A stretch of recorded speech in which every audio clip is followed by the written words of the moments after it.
কেমন লাগছে বাগানটা? আরে না না, এটা আমার বাগান নয়, কি হলো এমনি করে? আরেকজনের বাগান। এখানে যাও ভেতর চাইলে দিকটা। তোমরাও আসতে পারো।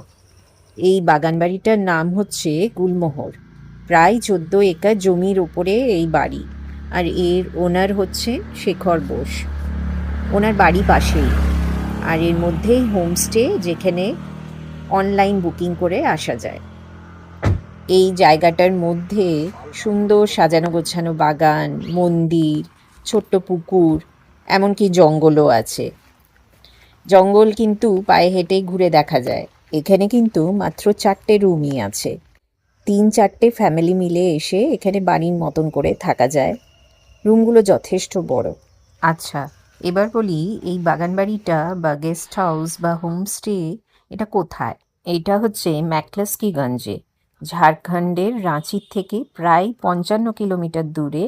এটা দারুণ সুন্দর জায়গা। চারপাশে ঘন জঙ্গল, ছোট ছোট টিলা আর নদী। জায়গাটা খুব শান্ত। শহরের কোলাহল একেবারেই নেই। আর্নেস্ট টিমোথি ম্যাকক্লেস্কি একজন অ্যাংলো ইন্ডিয়ান। ওনার নামেই এই শহরের নামকরণ হয়েছিল 1933 সালে। এখানে তৈরি হয় অ্যাংলো ইন্ডিয়ান কলোনি। প্রায় 400 অ্যাংলো ইন্ডিয়ান ফ্যামিলি এখানে বসবাস করতেন। আর বাংলোগুলো তৈরি হয়েছিল ইউরোপিয়ান স্টাইলে। তাই এই জায়গাটাকে মিনি ইংল্যান্ডও বলা হয়। এখন সেই সব অ্যাংলো ইন্ডিয়ান পরিবারের লোকেরা বেশিরভাগই সব চলে গেছে। পুরনো কিছু বাংলোর ভগ্নাবশেষ দেখলে সেই সাহেবি আমেজটা বোঝা যায়। এই হচ্ছে গেস্ট হাউসের রুম। 4টে রুমই একই সাইজের, বেশ বড় বড়। আর রুমের সামনে লম্বা বারান্দা। সেই বারান্দাতে বসেই বাগানের সামনের অংশটা পুরো দেখা যায়।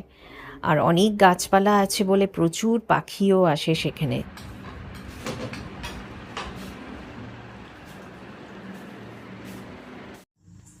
এই যে সন্ধ্যাবেলা আমরা এখানে স্ন্যাক্স খেতে বসেছি বাগানে, এত সুন্দর অ্যাম্বিয়েন্সে। চারপাশে সুন্দর লাইট লাগানো আছে। আর এখানে ইচ্ছে করলে বনফায়ারও করা যায়, সেই ব্যবস্থাও আছে। পুরুলিয়া মুরগুমাতে থাকার পর আমরা এখানে এসেছি 2 দিন একদম শুয়ে বসে শান্তিতে আরাম করে কাটাবো বলে। তোমাদের কেমন লাগে সবুজ আর স্নিগ্ধতার মাঝে হারিয়ে যেতে?